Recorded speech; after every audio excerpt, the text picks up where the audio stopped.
欢迎来到人生有道，岁月如歌，道在其中，一起感悟人生。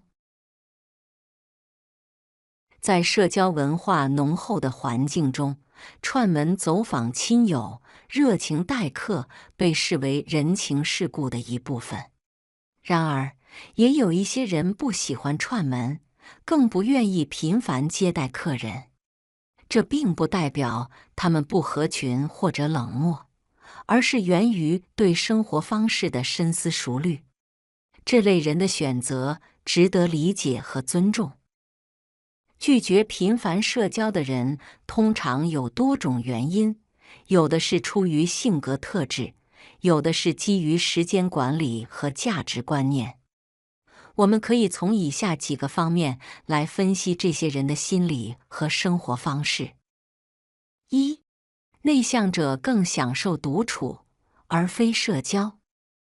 内向的人并不是不擅长社交，而是他们的能量来源不同。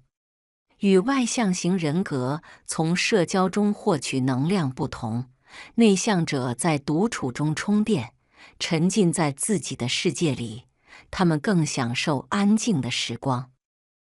读书、听音乐、思考，甚至只是发呆，这些看似简单的行为能让他们感受到真正的放松。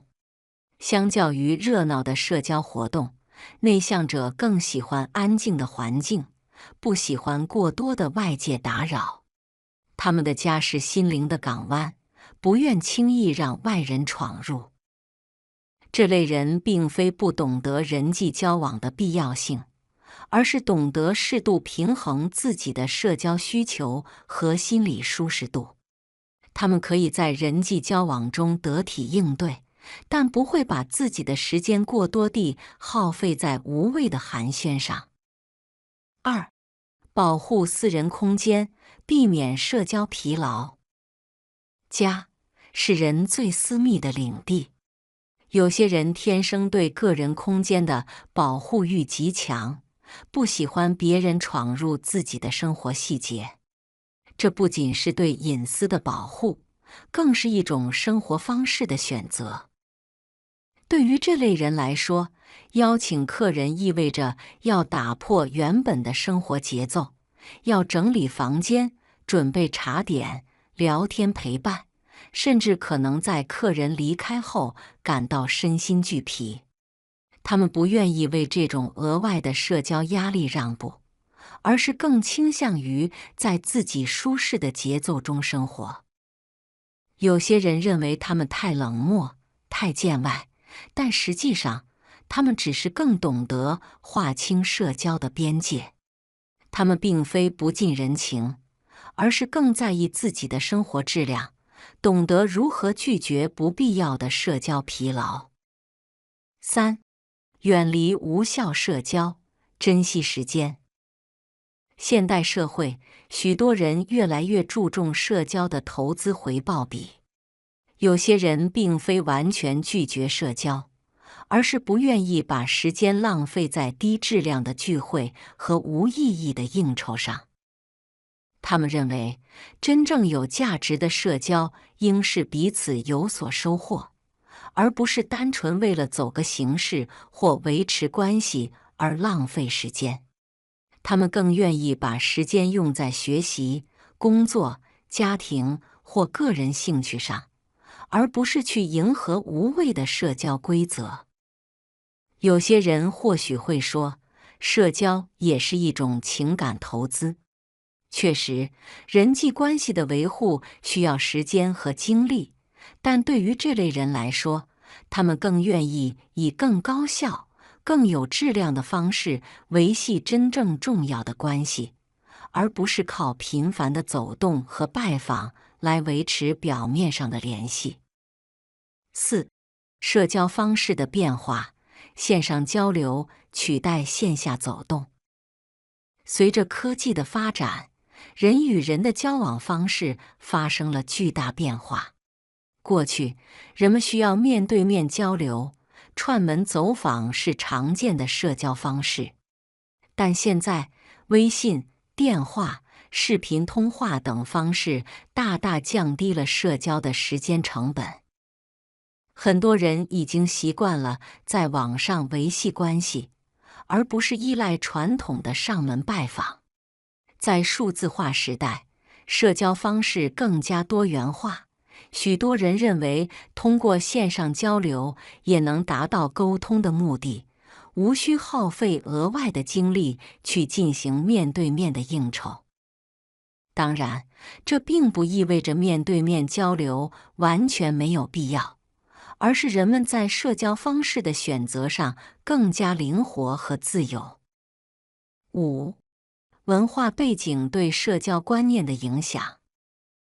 不同的文化背景对待社交的态度也有所不同。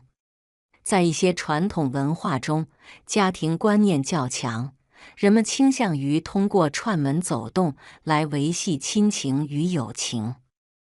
而在一些个人主义色彩较浓的文化中，社交更强调自主性，人们不愿意被过多的社交义务束缚。在现代社会，即使在传统文化中，人们也越来越倾向于尊重个体的选择，不再强求走亲访友成为维系关系的唯一方式，而是尊重彼此的生活习惯和社交方式。6. 喜欢热闹的人也有自己的合理性。尽管许多人不喜欢频繁社交，但喜欢串门和待客的人也有他们的合理性。对于外向型人格来说，社交是他们的能量来源，他们从交流中获得快乐。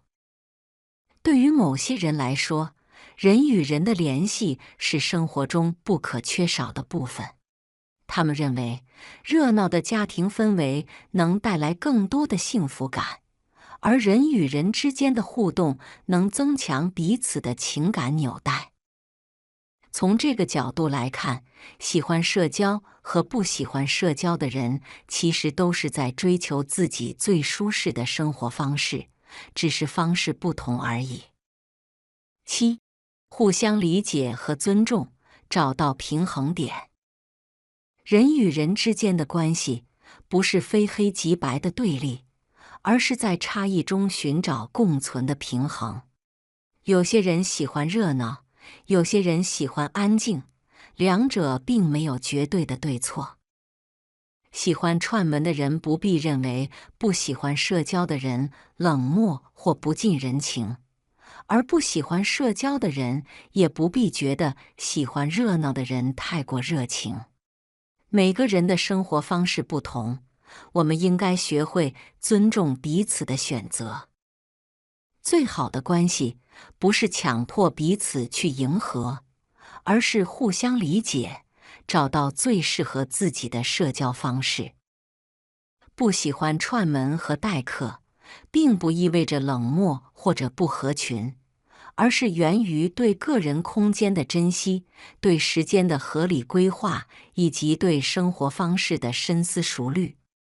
每个人的性格、生活习惯和社交需求不同，没有固定的标准。社交是一种选择，而不是一种义务。尊重他人的社交方式，才能让彼此都感到舒适与自在。毕竟，幸福的生活并不依赖于社交的多少，而是取决于内心的满足感。